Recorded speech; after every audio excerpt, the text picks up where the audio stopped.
Mohammed ibn Moussa al-Khawarizmi, comme son nom l'indique, est un musulman. D'après le dernier nom, il est originaire d'une région qui s'appelle Al-Khawarizm, qui est aujourd'hui en Ouzbékistan. Et les spécialistes disent qu'il est persan, dans le sens où sa langue maternelle était le persan. Ce que l'on sait, par contre, c'est essentiellement ce qu'il a fait en sciences, en astronomie et en mathématiques.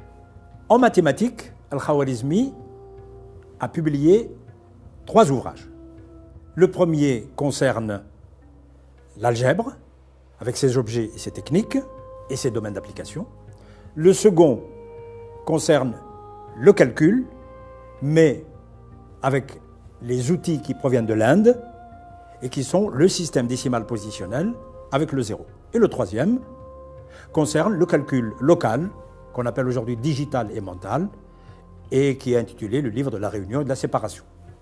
Cela paraît étonnant, mais la raison profonde de l'initiative d'Al-Khawarizmi de publier le premier livre d'algèbre dans l'histoire de l'humanité, eh bien, est une raison d'État.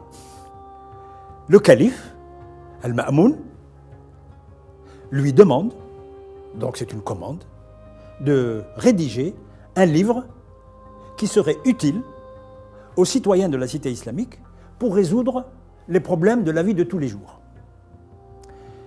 Al-Khawarizmi répond à la commande, mais il en fait plus. Il écrit un petit livre qui ne dépasse pas 60 pages, qui est en 3 parties, et dans lequel, évidemment, il répond à la commande du calife, dans la deuxième partie et la troisième partie, qui sont des applications, des outils qu'on appellera des outils algébriques pour résoudre les problèmes de la vie de tous les jours. Mais il fait plus.